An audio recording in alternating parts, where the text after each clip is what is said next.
तो हेलो बच्चों। तो आज हम लोग पढ़ने वाले हैं क्लास 9th मैथ प्रश्नावली 1.1। ठीक है। और हमारे चैप्टर का नाम है संख्या पद्धति। तो इस वीडियो में हम लोग क्या करेंगे कि जो प्रश्नावली 1.1 है ना, उसको पूरा एकदम अच्छे से हल करेंगे। ठीक है। तो चलिए भाई स्टार्ट करते हैं। देखिए, पहला क्वेश्चन आपके बुक में बोला है कि क्या शून्य एक परिमेय संख्या है? क्या इसे आप p बटे क्यू के रूप में लिख सकते हैं, जहां p और q पूर्णांक है और q is not equal to 0 है।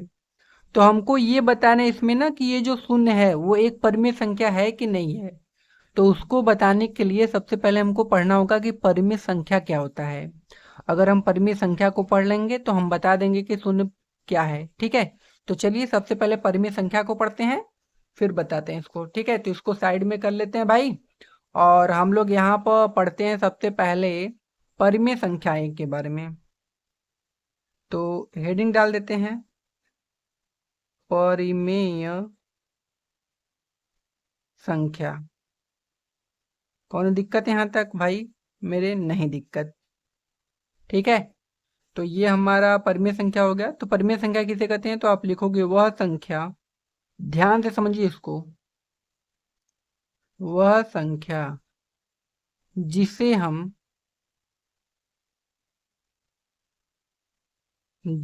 हम p बटे क्यू।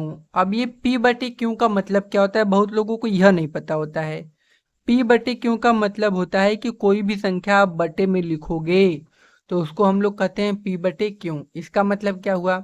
जैसे मान लीजिए मैंने लिखा 2/3, तो इसी को बोलते हैं p बटे क्यू। इसका मतलब क्या है कि अगर हम ऐसे p बटे क्यू के रूप में इसको लिखें तो p का मान 2 है, q का मान 3 है। मतलब ऊपर वाला p का मान, नीचे वाला q का मान। समझ में आ गई बात? p बटे क्यू का मतलब कौनो भी संख्या आप बटे में लिखोगे तो उसी को कहते हैं p बटे क्यू। ठीक है। तो वह संख्या जिसे हम p बटे क्यू के रूप में लिख सके,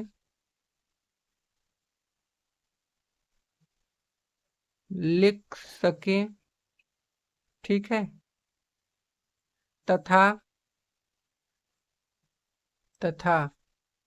Q is not equal to 0 हो। अब इसका क्या मतलब है मेरे भाई? अब देखो ध्यान से समझो। इसका मतलब ये है कि जब हम क्यू का मान लिखेंगे, क्यू मतलब नीचे, तो नीचे वाला वैल्यू 0 नहीं होना चाहिए। ये बोला है कि q is not equal to 0। इसका मतलब होता है क्यू का मान 0 हम नहीं लिख सकते। इसका मतलब जब भी हम परिमेय संख्या लिखेंगे तो हम नीचे 0 नहीं लिख सकते, ऊपर 0 लिख सकते हैं। समझ में आई बात? तो नीचे 0 हमको नहीं लिखना, इस बात का ध्यान रखिएगा। तथा q is not equal to 0 हो, उसे हम परिमेय संख्या कहते हैं। परिमेय संख्या कहते हैं। कोनो दिक्कत है यहाँ तक मेरे भाई? ठीक है। ये हो गया हमारा परिमेय संख्या का परिभाषा। अब इसका एग्जाम्पल देख लेते हैं थोड़ा सा। एग्जाम्पल में जैसे बटे में संख्या लिख दो, 2/3, ये क्या है? परिमेय संख्या है। 6/7, ये क्या है? परिमेय संख्या है। 5/3, ये सब क्या है? परिमेय संख्या है। तो ये सभी परिमेय संख्या हैं क्योंकि ये सब बटे में है। अगर मैं ऐसे लिखूं कि 0, 1, 2, 3, 4, 5, 6 और ऐसे ये जाता रहेगा 7, 8, 9, 10, तो मैं आपसे पूछूंगा कि मेरे भाई मुझे ये बताओ, ये जो 0, 1, 2, 3, 4 मैंने लिखा है, क्या ये परिमेय संख्या है? तो आप क्या बताओगे? आप बताओगे हाँ सर ये परिमेय संख्या है। कैसे है? क्योंकि इन सभी के नीचे अगर हम एक मान लेंगे तो ये भी बटे का हो जाएगा हमारा। ठीक है। तो बटे में कोनो संख्या आएगा तो वो परिमेय संख्या होता है, हमने अभी ये पढ़ा है। ठीक है। तो इन सभी के नीचे एक मान लेंगे। इसका मतलब क्या हुआ? इसका मतलब कि ये जो 0 है वो भी हमारा क्या है? परिमेय संख्या है। और यही हमको क्या करना था? बताना था। ठीक है। तो हमने सीख लिया। तो पहला क्वेश्चन का आंसर हम क्या लिखेंगे कि शून्य एक परिमेय संख्या है, तो हम लिखेंगे हाँ, हाँ शून्य एक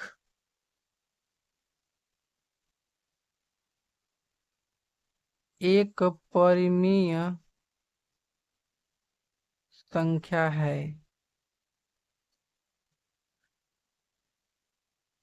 ठीक है, क्योंकि क्योंकि इसे हम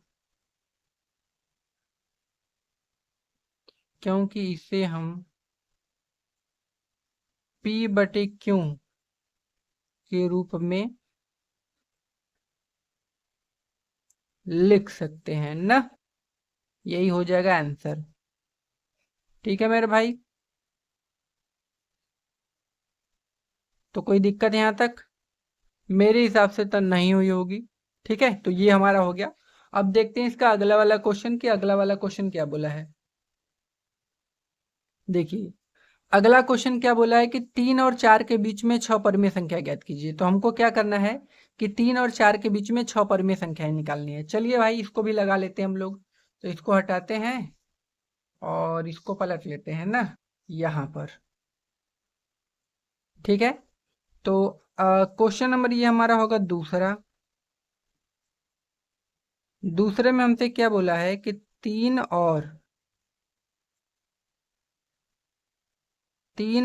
4 के बीच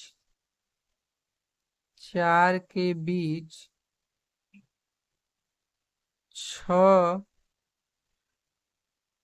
परिमेय संख्या ज्ञात कीजिए। ठीक है, अब इसको कैसे लगाएंगे मेरे भाई, ध्यान दो।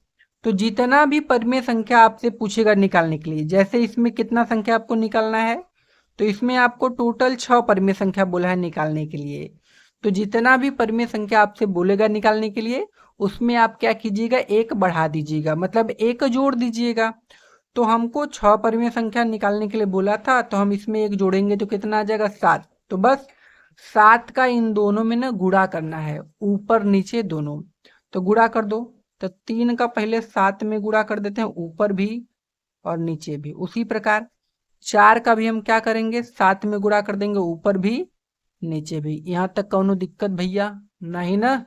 आगे दिखा अब। 7 का 3 में गुणा कर दा हो 21, और नीचे कितना जी मेरे भाई, 7। उसके बाद 7 का 4 में गुणा करोगे तो 28, और नीचे मेरे भाई कितना आ जाएगा, 7। अब नीचे वाला बराबर वैल्यू हो गया। अब ऊपर वाला देखो, 21 के बाद क्या आता है मेरे भाई, तो आप कहोगे सर 22, नीचे 7 ही रहेगा।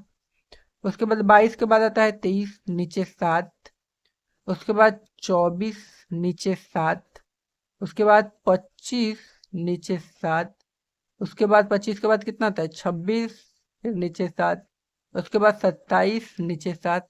उसके बाद देखो 28 पहले से है। इसका मतलब क्या हुआ, इसका मतलब इसके और इसके बीच में हमको 6 परिमेय संख्या निकालना था। तो 1 2 3 4 5 6, 6 निकल गया हमारा, यही आंसर हो जाएगा।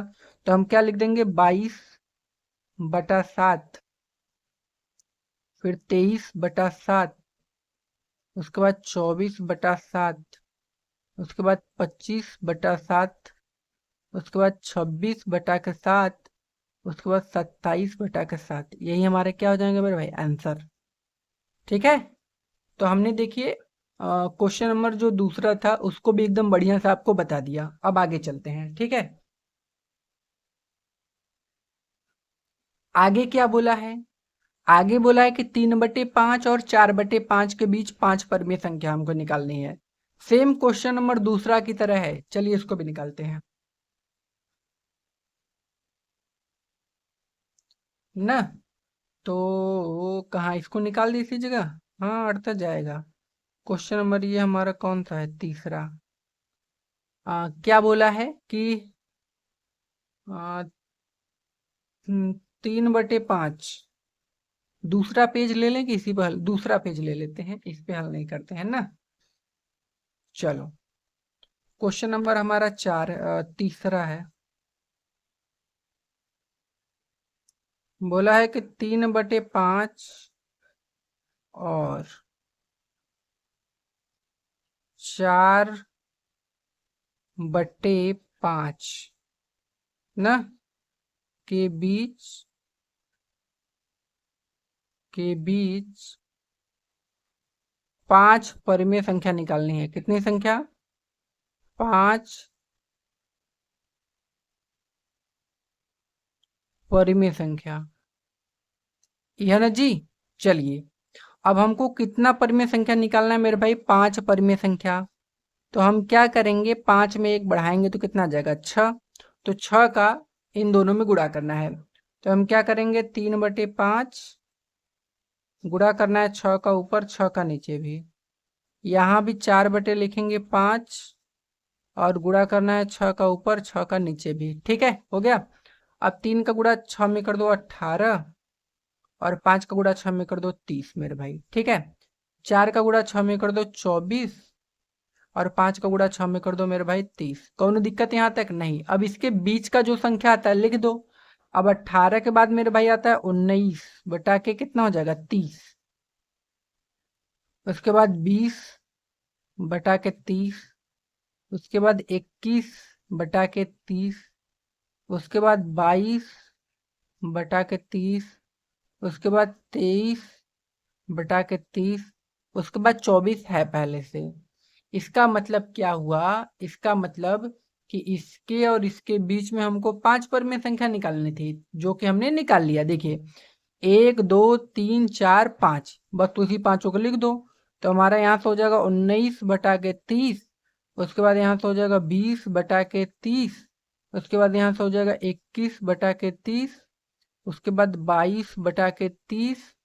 उसके बाद यहाँ से हो जाएगा 23 बटा के 30। आंसर मेरे भाई, कौनो दिक्कत यहाँ तक नहीं ना।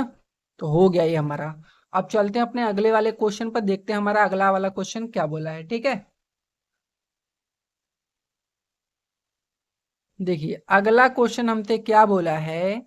बोला है कि नीचे दिए गए कथन सत्य है या असत्य, कारण के साथ अपने उत्तर दीजिए। मतलब ये जो नीचे दिए गए हैं वो कथन सत्य है कि असत्य, और उसका कारण भी बताना है। ठीक है, चलिए पहला क्वेश्चन है कि प्रत्येक प्राकृतिक संख्या एक पूर्ण संख्या होती है, ये कथन सही है कि गलत।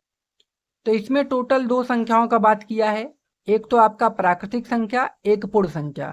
तो चलो दोनों को लिखकर बढ़िया सा हम लोग देखते हैं कि यह कथन सही है कि गलत। ठीक है, तो पेज को भाई थोड़ा सा पलट लेते हैं ना।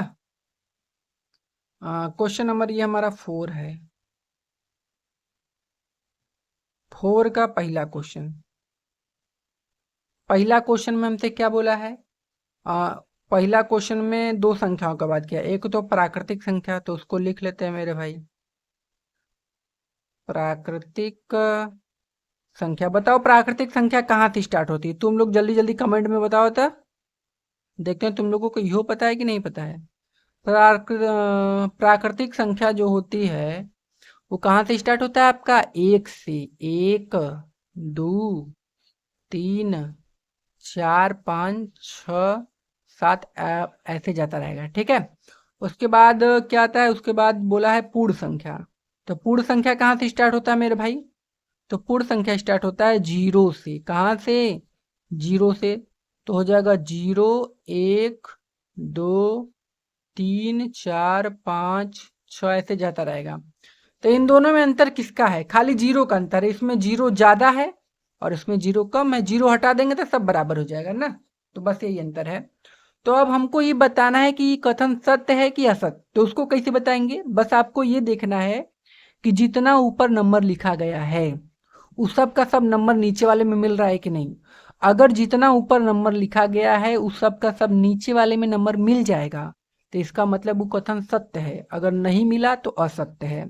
तो आप देखोगे कि ऊपर 1 2 3 4 5 6 7 8 ऐसे लिखा है और नीचे भी सब सेम नंबर लिखा है। जो ऊपर है वो सब का सब नंबर नीचे वाले में हमको मिल जा रहा है।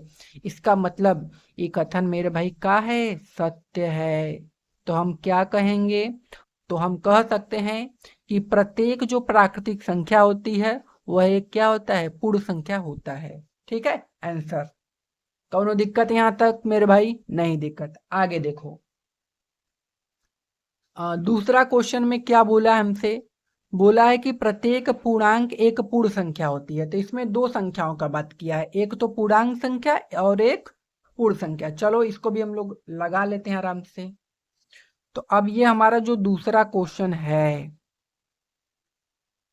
इसमें किसका बात किया है? तो पहले बोला है पूर्णांक संख्या। तो पूर्णांक संख्या मेरे भाई क्या होती है? किसी को पता है तो बताओ जल्दी से। पूर्णांक संख्या क्या होती है? जिसमें प्लस वाली भी संख्या आए और माइनस वाले भी। तो हम ऐसे लिख लेते हैं -3, -2, -1, 0, 1, 2, 3। इधर भी ये जाएगा और इधर भी जाएगा, दोनों तरफ। ठीक है। और पूर्ण संख्या का बात किया है ना, तो यहाँ पर लिखेंगे पूर्ण संख्या। कौनो दिक्कत यहाँ तक मेरे भाई? पूर्ण संख्या। तो पूर्ण संख्या क्या होती है? 0, 1, 2, 3, 4, 5, ये जाता रहेगा इधर। अब हमको क्या करना है? अब हमको ई देखना है कि जितना ऊपर नंबर लिखा गया है उस सब का सब नंबर नीचे वाले में मिल रहा है कि नहीं।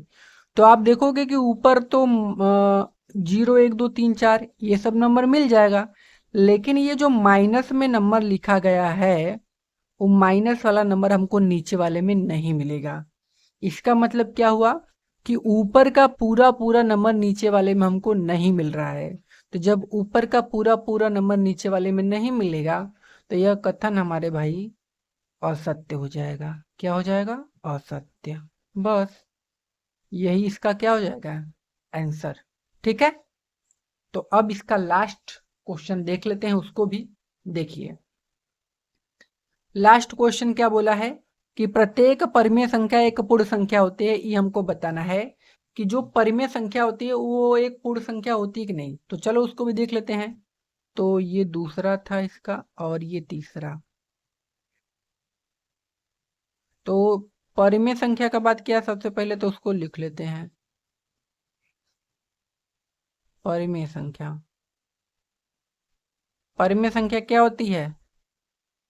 बटे में ना, 2/3, 6/7, 3/5, ये सब परिमेय संख्या है। और 0, 1, 2, 3, 4 डॉट डॉट डॉट जाता रहेगा, ये सभी परिमेय संख्या है। ठीक है। और उसके बाद पूर्ण संख्या। पूर्ण संख्या क्या होती है? पूर्ण संख्या का मतलब 0, 1, 2, 3, 4, 5 और जाता रहेगा, ये सब भी हमारा क्या होता है? पूर्ण संख्या होता है। तब मुझे एक बात बताओ, ई कथन सत्य है कि असत्य? जल्दी से बताओ देखकर। आप देखो कि जितना ऊपर नंबर लिखा गया है उस सब का सब नंबर नीचे वाला मिल रहा है कि नहीं। तो आप देखोगे कि भाई 0, 1, 2, 3, 4, 5 ये सब तो नंबर मिल जाएगा नीचे वाले में, लेकिन ये जो बटे में नंबर लिखा गया है वो नंबर आपको नीचे वाले में नहीं मिल पाएगा। इसका मतलब क्या हुआ कि पूरा पूरा ऊपर का नंबर नीचे वाले में हमको नहीं मिला। तो इसका मतलब यह कथन हमारा क्या हो जाएगा? असत्य हो जाएगा। तो इसको लिख दो असत्य। ठीक है। तो कौनो दिक्कत यहाँ तक? नहीं दिक्कत। तो हमने जो प्रश्नावली 1.1 था उसको एकदम पूरा बढ़िया से हल करा दिया है। तो भाई वीडियो अगर पसंद आए तो प्लीज़ वीडियो को लाइक, चैनल को सब्सक्राइब करिएगा और अपने दोस्तों में शेयर कीजिएगा। ठीक है। और हमको बताइएगा ना कि यह वीडियो आपको कैसा लगा कमेंट में। ठीक है। तो मिलते हैं अगली वीडियो में, तब तक के लिए धन्यवाद।